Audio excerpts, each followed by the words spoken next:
What's going on, y'all? Welcome back to the Struggle to Strength podcast, your source for real life application on how to turn your struggles into strengths in all things mind, muscle, and money.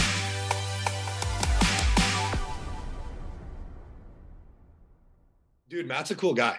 Yeah. A cool guy, very much like aligned with what we talk about here, like the whole struggle to strength. He doesn't like the word mindset, but he definitely does a lot of mindset shit, you know? Totally. I think it's about like graduating past just the mindset.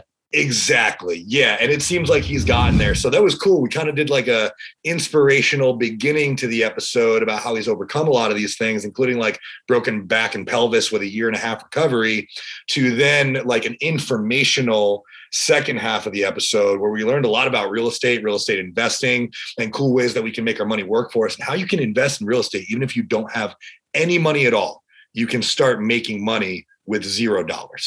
So, and what to do in the recession that we're in. And what to do. Worse. Yeah, because we are in a recession. So we asked some questions that pertain to us and that you guys might find helpful. So tune in, y'all. Grab a notebook, grab a pen and paper. There's some really good, valuable tidbits in here that are going to help get you through this recession and help you make more money, help you be inspired to make more money, more motivated. We will see y'all inside. Especially 25 or so years, 20 years. And it's just, I got to shake my head, man. Like, I don't know. You know, the ups and downs and the injuries and then the kids and then the marriage and the bankruptcies and it's a lot to kind of fathom. I'm really interested in diving into that because I think a lot of people struggle with this concept. People think that progression is linear, or like ideally we want it to be linear. Logically, we know it's not. Like there are setbacks, but yet we're so emotional that we like hang on to every single win, and like every loss is just so devastating. Well, and I think, I think we've been programmed to look at the losses more so than the wins throughout life, right? And I think a lot of that comes natural to a lot of people where, something bad happens and it's like the end of the world. But when you look at it, the wins that you've had up to that point far outweigh any sort of bad or negativity or negative thing that might have just happened. But we're programmed to focus so like on those the microcosm of negativity or negative things that happen every single day, right? And it's why do you think that so many people are suffering from depression every single day? It's because they just find themselves kind of in this downward spiral of focusing on all the bad things versus everything as a whole that's going on. Mm-hmm. I agree with that. I think, like, dude, you can't drive past an accident without looking at it. People love negativity. We love that shit. If the last 2.5 years hasn't shown that people love feeling negativity, nothing will. Let's be honest here, right? Yeah. I mean, they feed off of it. People feed off of it versus the good. But the good and the wins is what you really should be focusing on, because if you have that mindset and that positive outlook, it doesn't matter what happens to you bad. I mean, literally, I was laying in bed for 6 months with a broken back and pelvis, and I lost my business. Right. But I had to look at the positive things, right? I had a 2-year-old daughter that was healthy. I had a marriage that was good. We had our real estate that was going to get us through. Like, I could have sat there and fallen into a deep circle of wherever and gone into this really bad place. But why? Mm-hmm. Like, what's the point? Because you want to play victim? Well, I'm not a victim. Like, so many people love to play that victim because they think they get that sympathy, right, by playing the victim. But in reality, it just makes them look worse off in the long run. Yep. Yeah. I think I've been through similar situations. I was pretty accident prone as a child, it turns out, right? Even into my later years, like health issues have kind of come and gone. And I think people have often wondered, like, oh man, that sucks. Dude, maybe it sucks. Like the story of the Chinese farmer, like maybe it sucks, but maybe there's an opportunity. And what you were doing, it sounds like, kind of focusing on the things that you still have that are positive, that you're grateful for. Absolutely. Like, and here's the thing, like, it could always be worse, right? Mm-hmm. Always. It doesn't matter what you're going through or what you're dealing with. It could always be worse. Mm-hmm. Could it always be better? Sure. Absolutely. But it could always be worse. right? And I think a lot of people lose that perspective because they get so focused on themselves and what they might be going through at this time. And sometimes it just takes like that extra person. I mean, don't get me wrong. I have my days where I was like, what, how did I end up here? What is going on? But it was my wife at the time who was the one that kind of pushed me through to be like, look, it could be a lot worse, right? You could be paralyzed, you could be dead, we could have like no business or no income coming in. I mean, and then she's right. I mean, and it's right. And sometimes it takes that outside party to say, just smack you upside the head and say, look, snap out of it. Things aren't as bad as you think they are. Yeah.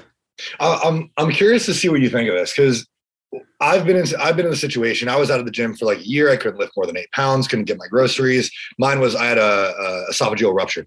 Okay. And so kind of similar to you, like I lost a lot. Like I felt like I lost myself and I needed to find myself.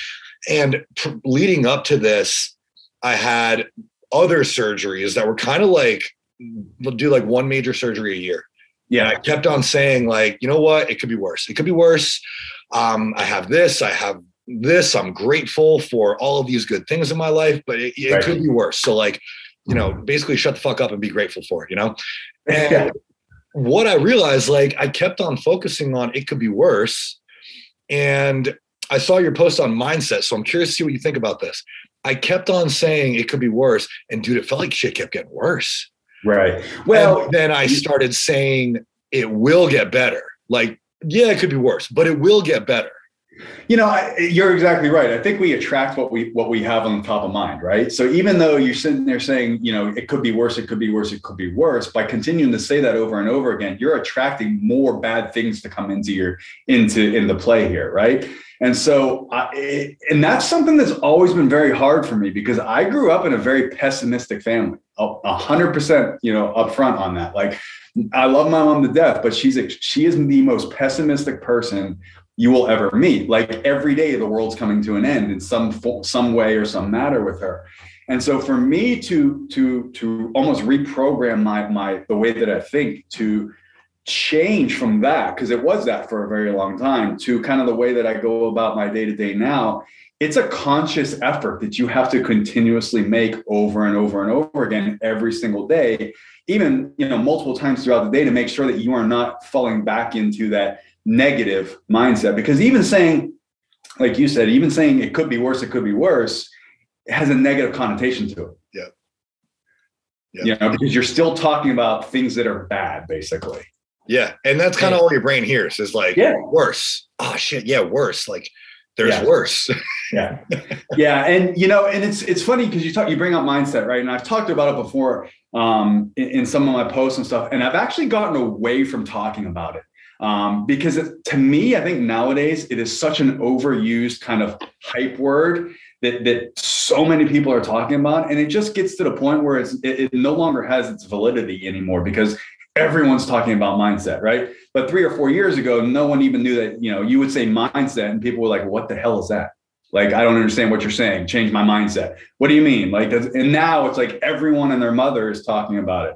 And like, so I've really made a conscious effort, especially over the last, 8 to 12 months to really focus on not talking so much about that, even though it's extremely important. It's overplayed. So what do you focus on then? Because I totally relate to the whole like negative family thing. I'm the same. Like I love them, but I think it's they're very pessimistic, negative. Oh, for sure. It's a Northeast thing for sure. Very like cynical. So how do you then change your mindset without focusing on mindset? What is important to you? And I guess, what did you do to get to that point? Yeah, so I think there's a couple answers to that. There are a couple sections or portions of that for me. For me, it was kind of determining what's really important to me. Like what's my why, right? If you can figure out what your why is, I think it helps you, especially as you kind of get up and get your day going every day, right? And just kind of remembering that and talking about what your why is. I mean, for me, and everyone says this a lot, but it's true. It's like, when I was younger, I thought my why was money, right? I wanted to have all the money in the world, right? And I built a very successful business at a very young age, and I fucking lost it all because I was only focused on money, right? Your why has to be bigger than money. in my opinion. And so when you can figure that out, for me, it was when my kids were born, right? So I have a 12-year-old girl. My kids now are 12 and 8. I have a 12-year-old girl and an 8-year-old boy, right? And with everything kind of going on in the world nowadays, my why is them, to make sure that I can leave them leave a better world for them than what I had. And what I have, right? Something that transcends and is bigger than just me. And if those are things that you can focus on a daily basis, I think that completely changes the way that you think in your mindset without you even realizing. And that starts from the moment you wake up.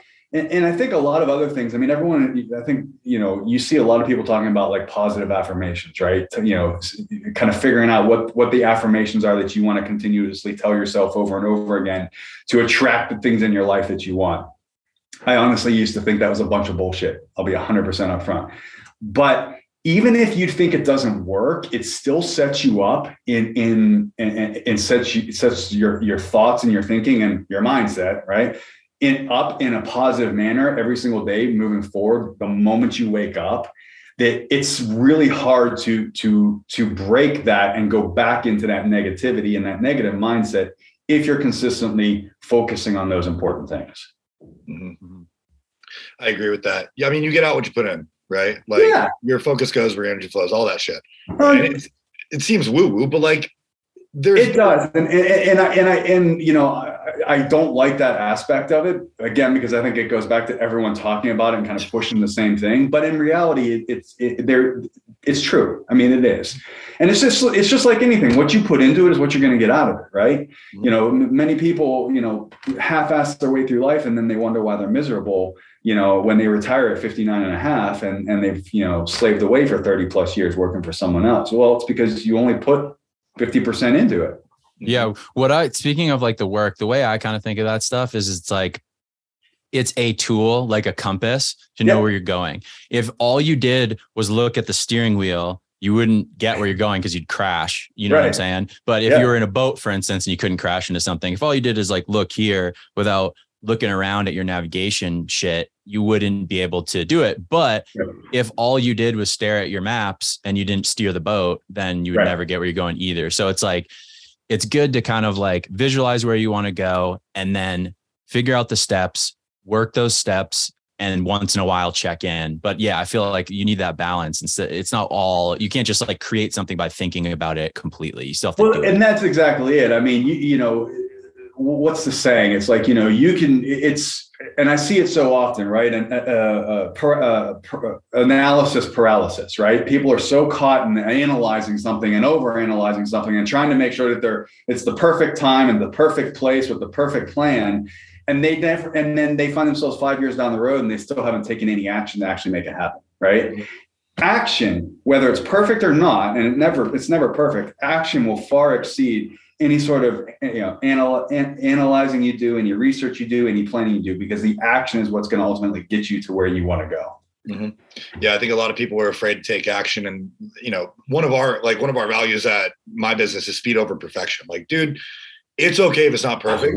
Just get the shit out, because at least then, if it's imperfect, well, I can learn why. I can make an adjustment later on. But like, at least I got it out. At least I'm doing something. I'm curious. Yep. You've built a really successful real estate investment firm. Yep. What values drive you? So one of them is absolutely speed. I mean, in this industry, speed is hands down one of the most important tools and values that we operate on a day-to-day basis. Mainly because we have so many competitors out there.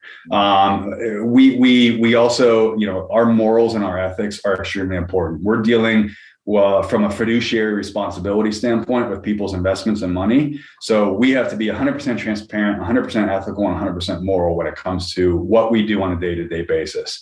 And then the other big one is giving back. I'm a huge proponent of helping others out, giving back in any way you possibly can.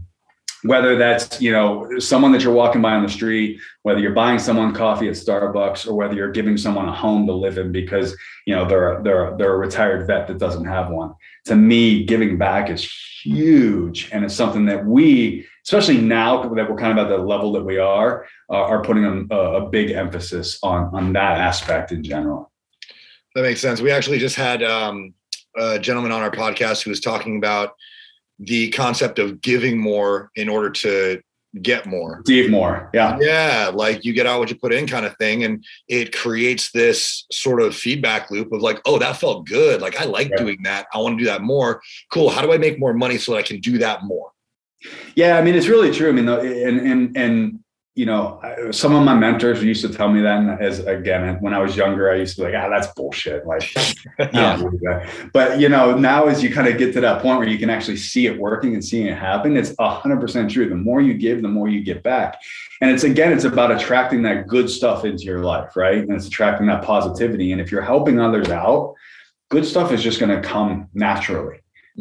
Because of what you're doing and the good that you're trying to do out there. I mean, that's why, like for us, you know, one of our biggest things is building out a nonprofit that's going to help homeless vets get off the street, because I think it's a huge problem that we have right now in this country. And why not? We're in real estate. Why not build that to help these people out that fight for our freedom every single day? And so for us, that's a big portion of what we're looking to do over the next couple of years, is kind of build that portfolio out that we're going to be able to provide that type of affordable housing to these people. And, you know, in return, I know what we're going to get. We're going to get a ton of amazing things happening. I don't know what they are, but I know they're going to come because we are, you know, from the bottom of our hearts doing something good. Mm-hmm. Yeah. That's awesome. Hey, I wanted to ask you, with some of the time we have left, because you're a smart, successful investor and business owner. I wanted to ask you, this might not be a yes or no question, but are we in a recession? We are. Yes. And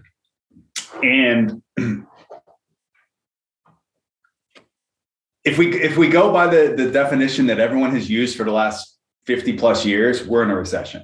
And I think beyond that, if you look at certain parts of the economy, it just reinforces that. Inflation's through the roof. We're at record 40 plus year record inflation, 9.1% right now. We have 2 quarters of negative GDP growth, back to back. And that's the definition of a recession. You're seeing demand slow down. You're seeing wages being stagnant and not keeping up with the cost of goods.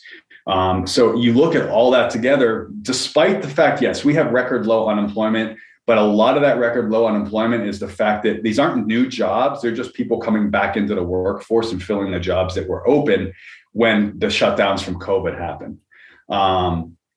And I know that for a fact because we're one of them, right? Like we're in Pennsylvania, right? We had some of the most severe shutdowns nationwide. And in fact, real estate, we were the only state left out of all 50 in the country that deemed real estate non-essential. So for almost 120 days, we couldn't close on a property. We couldn't sell a property. We couldn't buy a property if the contract was dated after March 19th.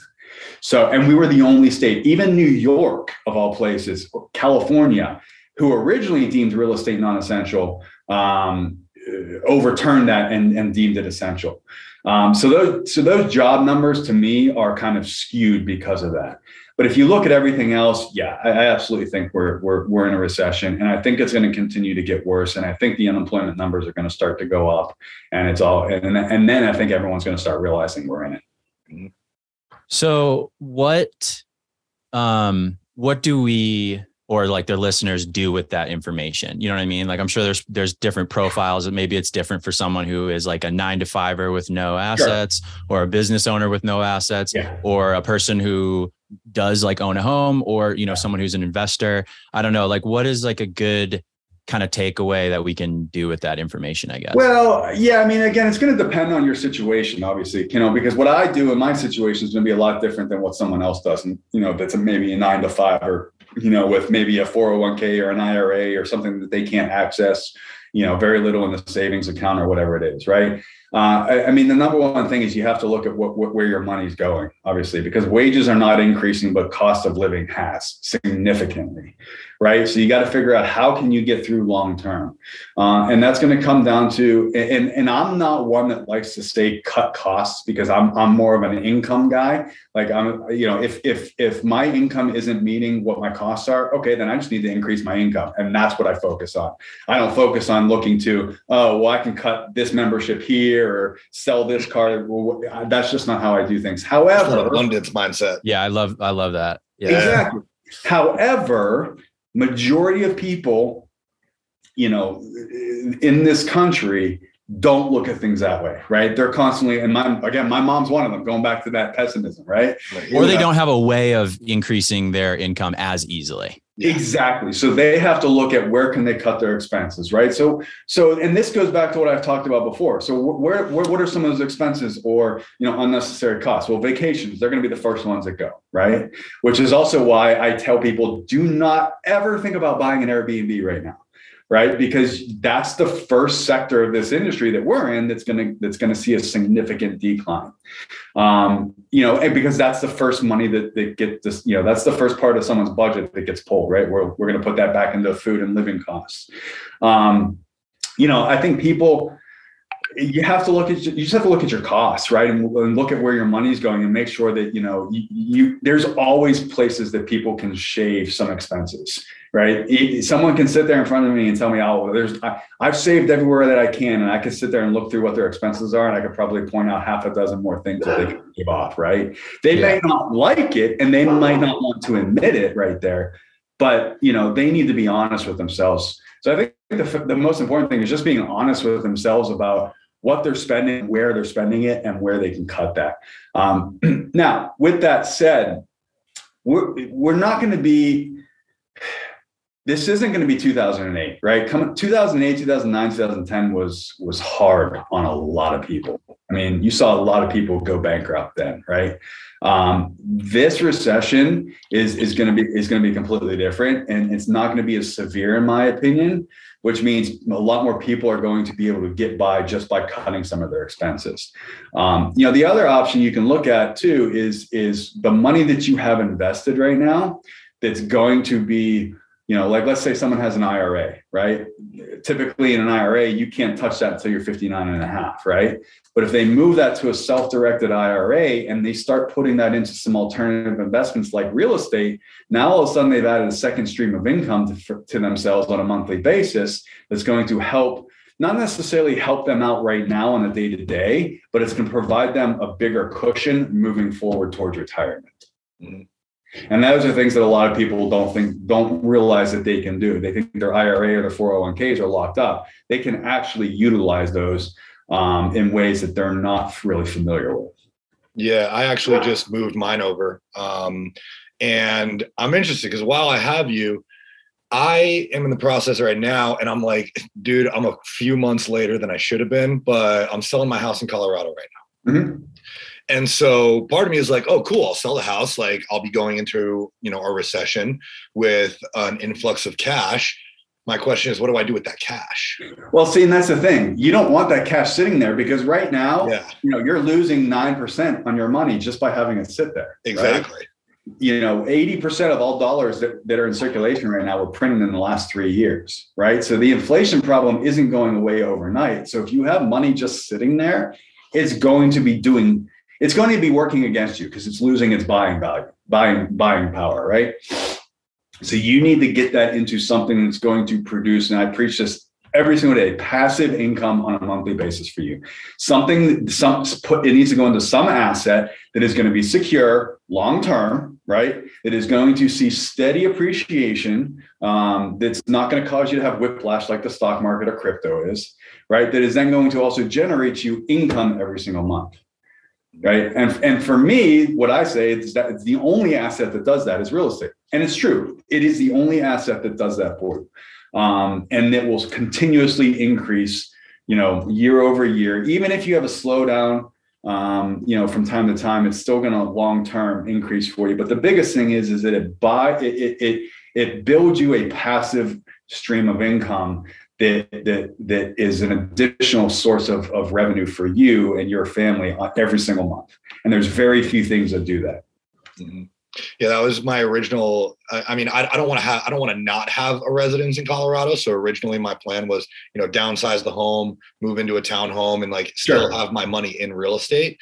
And now knowing that, we're in a recession, I imagine things are going to get a little bit worse before they get better. There's probably a pretty ideal opportunity for me to buy at a low cost. Well, it is. And when you say you're a few months late, I actually think your timing is really, really good because you might be a few months late to maximize the dollar you can get out of the house that you're selling. Yeah. But if you were to sell a couple months ago and buy at that time, you're also paying the top price, to buy something at that time then too, right? So now you're kind of you have leverage because, you're still going to get good money for your home that you're selling, but there's going to be opportunities now for you to buy something that isn't going to have an inflated price with it. You're not going to be competing with 12 other buyers on it. And you're going to be able to get something that's at value versus overpaying for something. And that's why, like I told people, like if you're for the last 12 months, like don't buy a single family home right now to live in because you're going to overpay for it. It doesn't matter where you are. And the problem with overpaying for it is that, yes, people have tons of equity right now, but if you overpay for your property,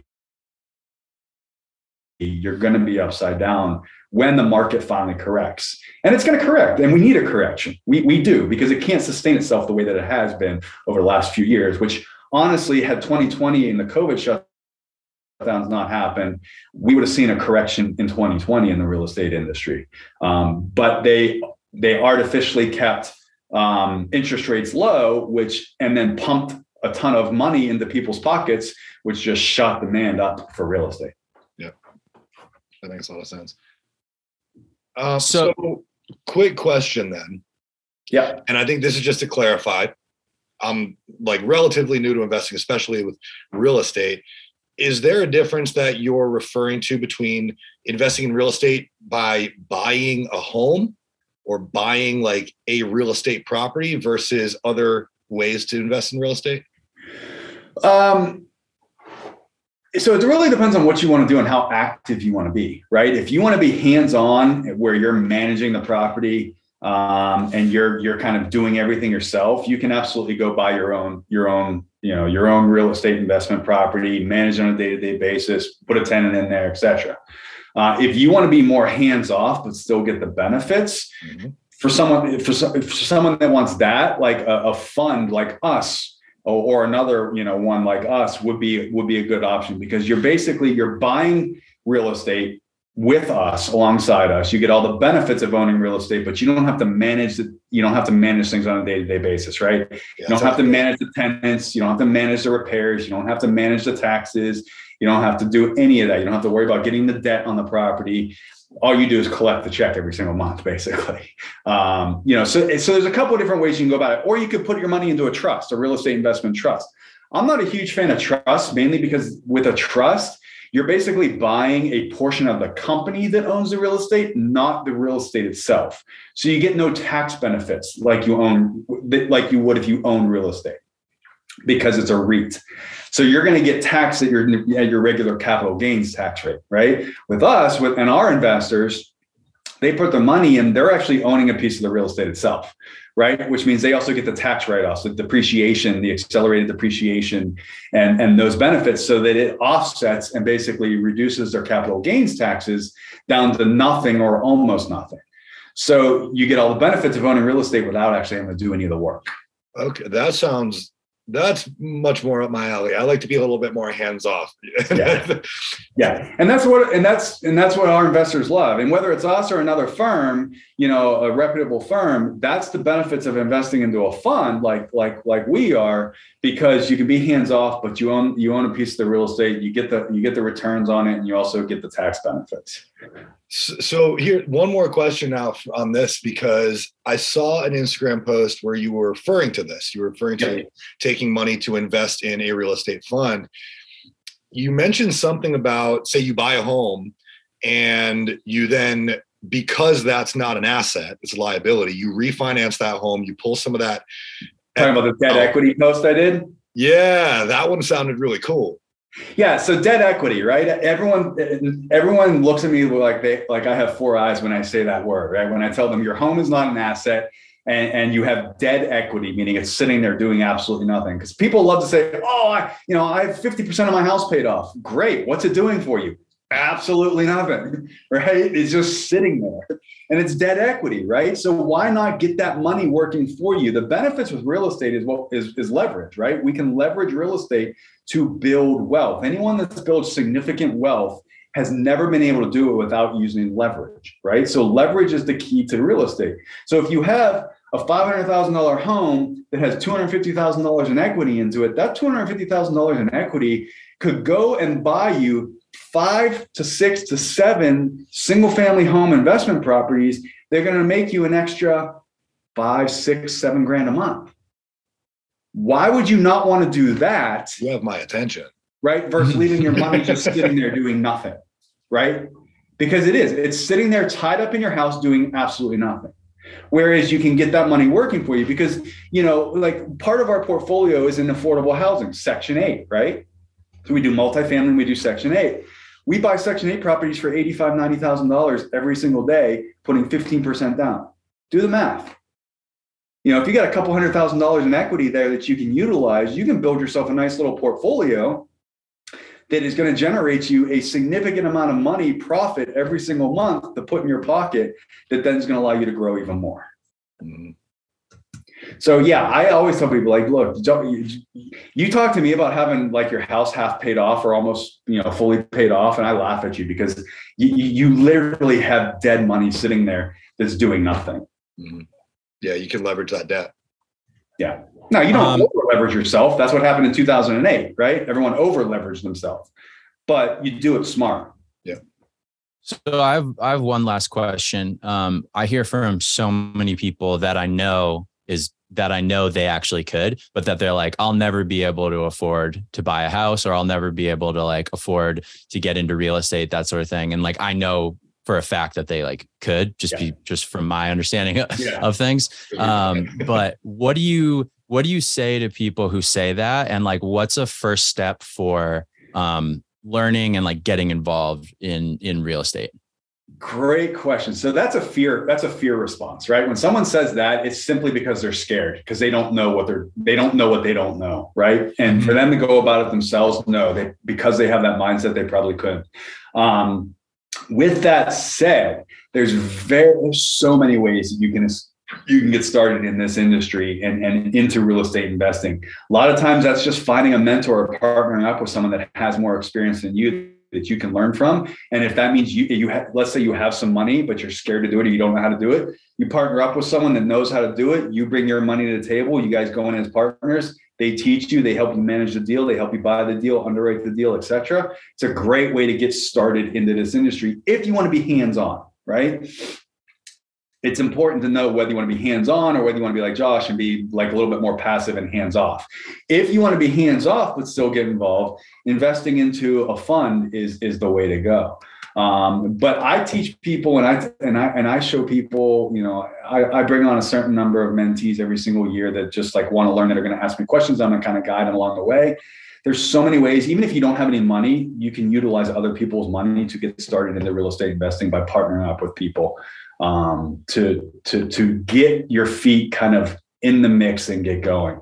I tell people like, look around you. Just look into your sphere of influence, right? Your circle of influence that you have of people around you. Guarantee you someone in that sphere has the money to do it or has the experience and has invested in real estate before that you can tap into. That's step number one. Just utilize the people that you already know around you. And then from there, you can start scaling out and attending different events, local real estate investment groups. Every city has one, kind of getting your feet in there and learn and meeting people and networking with those people. Because some of those local groups have some amazing people in it that are more than willing to help someone out and get them started in the industry. Yeah. Yeah, I think a lot of people are afraid. I think that's a great message. Because they think it's impossible. They're like, I don't have $100,000. How could I buy a house? Yeah, it's like astronomical. You can do it with $0. So. Yeah. And that's what I mean. Like, you can absolutely get started in this industry. If you have zero money, I've seen and I've helped people that have had zero money, 500 plus, 500 credit score, start building their own real estate investment portfolio because they're partnering up with people that have the money, have the credit, but don't have the time to do it themselves.